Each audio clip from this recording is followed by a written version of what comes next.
সবাই কেমন আছো? আশা করি ভালো আছো। আমিও বেশ ভালোই আছি। Welcome to my channel with a fresh blog. আজকে হচ্ছে রবিবার, রথযাত্রা। সবাইকে জানাই আমার তরফ থেকে রথযাত্রার শুভেচ্ছা, আন্তরিক ভালোবাসা। আর আজকের দিনটা পুরোটাই কিভাবে কাটাই সেটাই তোমাদের সঙ্গে শেয়ার করব। আর আজকে আমাদের বাড়িতেও রথ টানা হবে, যদিও খুব বড় করে আমরা রথের পুজোটা করি না, ছোটখাটোর মতোই পুজোটা করি। ছোট একটা রথ আছে, আমার দাদু কিনে দিয়েছিল একবার, আর তার মধ্যে ছোট ছোট 3টে ঠাকুর আছে, সেটাকেই সাজাই, ফুল দিয়ে পুজো দিই বাড়িতে। বাচ্চারা, বাড়ির ছোট ছোট বাচ্চা সদস্যরা, আমি, বোন, সবাই মিলে রথটাকে বিকেলবেলা নিয়ে বের করি। তো এভাবেই আজকে সারাদিনটা কাটাবো। যা যা করি না করি সবটাই তোমাদের সঙ্গে শেয়ার করব। আর তোমাদেরকে বলি, আমাদের সেই পুচকে রথ যেটা নিয়ে আমরা প্রত্যেক বছর টানি। ইতিমধ্যে সকালবেলা আমার বড় মা বের করে রেখেছে। এই দেখো, ঠাকুরগুলো নষ্ট হয়ে গেছিলো, আমি তাতে সুন্দর করে রং করে আবার কালার করে দিয়েছি। কি ভালো লাগছে না দেখতে? এটা 2-3 বছর আগে কালার করা, কিন্তু যত্ন করে রেখে দেওয়ার জন্য কালারটা এখনো কত চকচকে আছে। আর এই হচ্ছে আর একজন, এটা আমি কালার করেছি এই 3জনকে, 3টে মূর্তিকে। এই যে খাচ্ছি, দেখো পরিয়ে এলাম ভাত আর আলু সিদ্ধ। সকালবেলা মা করেছিল বোনের জন্য, আর বাটি করে আমার জন্য একটু রেখে দিয়েছিল, সেটাই খাচ্ছি। অনেকদিন পরে ভাত আলু সিদ্ধ, দারুণ লাগছে খেতে। নর্মালি ভাত আমরা সকালবেলা করে টিফিন খাই না, ভাত পান্তা, বাট মাঝে মাঝে এইটা একটু ভালোই লাগে। অল্প করে রেখেছে, সেটাই খাচ্ছি এখন। তো চলো খেয়ে নিই। তারপরে দেখো, কথা বলতে বলতে রথ নিয়ে বসে গেছি পরিষ্কার করতে। এই যে কাগজ টাগজ যেগুলো ছিল অনেকটা ছিঁড়ে গেছিলো, একটু মোছামুছিরও করার দরকার ছিল, কারণ ধুলো পড়ে গেছিলো। এটা না অনেক বছরের পুরনো রথ, প্রায় তোমার ওই 6-7 বছর হবে। আমার দাদু যখন কলকাতায় থাকতো, মানে চাকরি সূত্রে ট্রান্সফার হয়ে গেছিলো, তখন আমার দাদু 1 বছর রথের সময় এটা কিনে পাঠিয়েছিল। তো সেখান থেকে এই রথটা টানি। তার আগেও রথ টানতাম, তবে অন্য রথ ছিল, সেটা ভেঙে গেছিলো, তারপর থেকে এটা টানি। খুব ছোট, কিন্তু ছোট বড় তো কোনো ব্যাপার নেই, ভগবান তো ভগবানই হয়। উড়বি তো বাবু? ওড়ো ওড়ো ওড়ো, হাত দাও, হাত দিয়ে ওড়ো। এই আছে। রথটা পরিষ্কার করে জাস্ট উঠেছি, তারপরে এই পাশের বাড়ি কাকুর মেয়েটা এসে হাজির।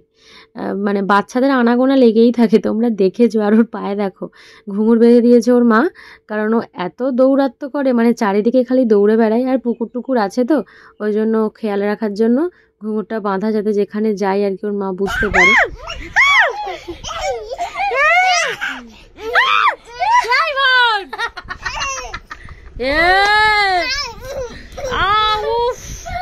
এত দুষ্টু না পুচকিটা, কি বলবো। আর আমি আর বোন ওর সঙ্গে খেলা করছি, ওর পেছনে লাগছি, আর ও সমানে যেন আমার পায়েতে কামড়াচ্ছে। আর খুব দুষ্টু, মুখটা দেখেছো, যেন কিচ্ছু জানে না, কিন্তু একেবারে বদমাস, ভীষণ বদমাস।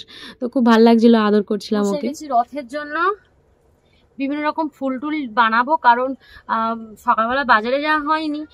হ্যাঁ আসছে একদিন, বাজারে যাওয়া হয়নি, ওই জন্য ফুল তো না আনা হয়নি। তাই বাড়িতে এইসব কাগজগুলো ছিল, এই কাগজগুলো দিয়ে দীপ ভাই কি সুন্দর ফুল বানাচ্ছে। অনেক রকমের ফুল বানাবো, অনেক সুন্দর সুন্দর,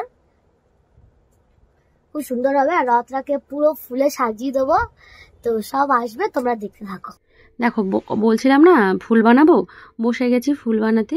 আমার কাছে রঙিন কোনো পেপার ছিল না, তাই আমি সাদা পেপারেই ফুলটা করেছি, আর তার উপর কালার করে নিয়েছিলাম।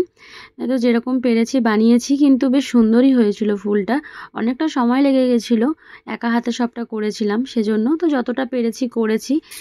তো চলো ফুলগুলো বানিয়ে নিই, আর বানিয়ে নিই তোমাদেরকে দেখাচ্ছি। এখানে বসে গেছি কালার করতে। কালার বলতে ওই ব্রাশের মধ্যে একটু ফেব্রিক কালার নিয়েছি, নিয়ে স্প্রে মতো করে দিয়েছি, একটু স্প্রে পেন্টিং করে দিয়েছি, তাতে করে তাড়াতাড়িও হবে, আর রঙটাও কম খরচা হবে, আর দেখতেও ভালো লাগবে। তো দেখো একটার মধ্যে হলুদ করছিলাম, তো অনেকটা দেরি হয়ে গেছিলো বলে আমি আর হলুদটা করিনি, শুধু রেড করেই ছেড়ে দিয়েছিলাম। কারণ তখন না অলরেডি 4:30 বেজে গেছিলো। আমি একটু আবার ভগবানের জন্য লাড্ডুও বানিয়েছিলাম, মানে বানাতে হতো আর কি। তারপর ফল টল কাটা তো ছিলই, সেই জন্য তাড়াহুড়ো করে বানিয়ে নিয়েছিলাম। আর ছোটো ফুলগুলোতে দেখো আমি কালার করেছিলাম স্কাই কালার, ওগুলোতেও সেম প্রসেসে করেছিলাম, তবে একটু হালকা হালকা করে করেছিলাম, কারণ বলছে না সময় একদম ছিল না।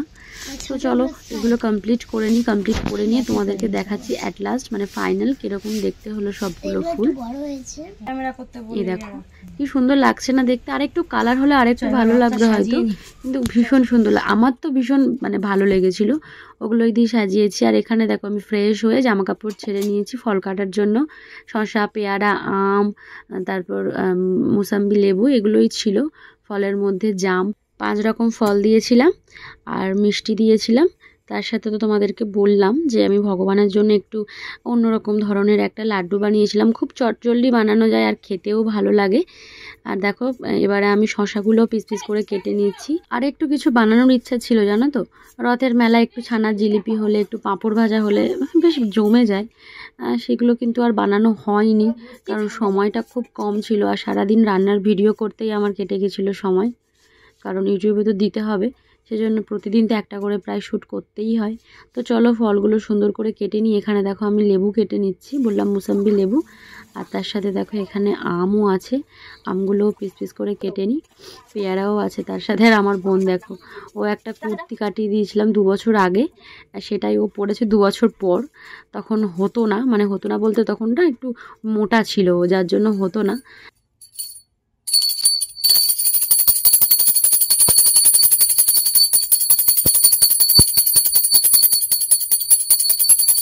তারপর দেখো সব গুছিয়ে বসে পড়েছি পুজো করতে। কোনো ব্রাহ্মণ ডাকিনি, কারণ খুব ছোট করে করি তো, জাস্ট ভগবানের সেবা দেওয়ার জন্যই করি, আর বাচ্চাদের একটু আনন্দ হবে।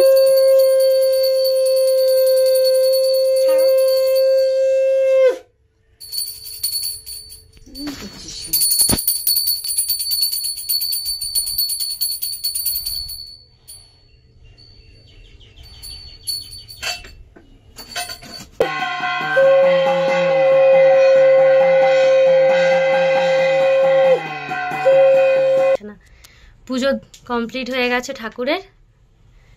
ফল আর এখানে আমি মতিচুরের লাড্ডু বানিয়েছি, চেষ্টা করেছি বানাতে, কতটা পারফেক্ট হয়েছে জানি না। এখানে মিষ্টি, ফল, আর এই যে ভগবান, এখানে সুভদ্রা আছে, এখানে জগন্নাথ আর বলরাম আছে ভেতরে, এই যে ভেতরে বসে আছে।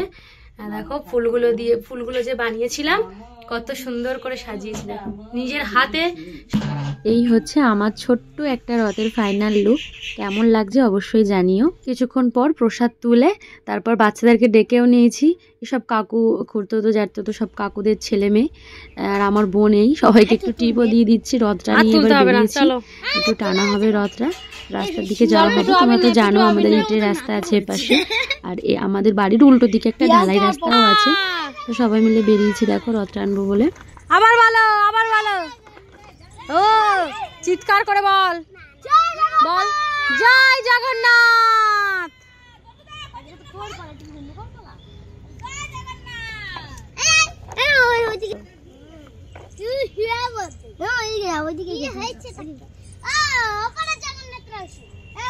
দুটোই শুয়ে পড়েছে। আর দেখেছো পুচকিটা কি করছে, মানে ও কাউকে টানতেও দেবে না, ও একা একাই রথ টানবে। আর যদি কেউ ওর কাছ দিয়ে জোর করে রথের দড়িটা নিয়েছে তাহলে কান্না কি, বাপরে বাপ, খালি পায়ে চলে এসেছে রথ টানবে বলে, মানে বাবা যায়। একটু পুচকিদেরও মানে বড়দের মতো চিন্তা ভাবনা। আর দেখো ওর মাথায় আবার কেউ আবির দিয়ে দিয়েছে। ওই জন্য সবাইকে বললাম যে বনুকে ধরে পেছনে চলো, অন্তত এবারে সবাই আসছে না পাড়া থেকে, একটু একটু করে রথ টানবে বলে বাচ্চারা।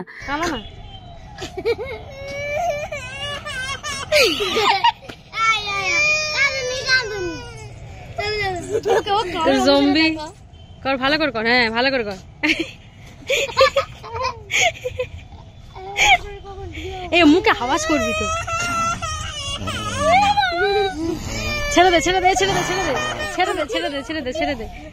আর দেখেছো বাচ্চাটা কেমন জম্বির মতো করে ওকে ভয় দেখাচ্ছিল, মানে যে যার মতো আর কি। তো দেখো আমরা ইটের রাস্তা থেকে চলে এসেছি ঢালাই রাস্তা। ইটের রাস্তায় এতটাই এবড়ো খেবড়ো আর এতটা উঁচু নিচু না, রথটা মানে জগন্নাথ দেব তো দড়ি দিয়ে বাঁধা থাকা সত্ত্বেও উল্টে পড়ে গেছে, সুভদ্রাও উল্টে পড়ে গেছে। তো ভাবলাম চলো ওই রাস্তায় যাই।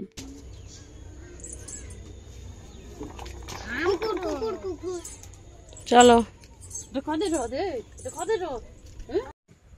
রথপথ টানা হয়ে গেল। ভগবানের জন্য যে লাড্ডু বানিয়েছিলাম সেটা তো মানে কালারলেস ছিল, হলুদ ছাড়াই বানিয়েছিলাম। আর এবারে মানে রথ ফথ টেনে নিয়ে আবার একটু লাড্ডু বানিয়েছি, সেটাতে কালার দিয়ে বানিয়েছি, তবে ফুড কালার ইউজ করিনি। ওটাতে আমি হলুদ দিয়েছি। এই দেখো কি সুন্দর হলদে হলদে কালারের হয়েছে। ক্যামেরায় একটু বেশি ফ্যাট ফ্যাট করছে হলদে, কিন্তু বেশ সুন্দর লাগছে দেখতে, দারুণ হয়েছে, খেতেও বেশ স্বাদ হয়েছে।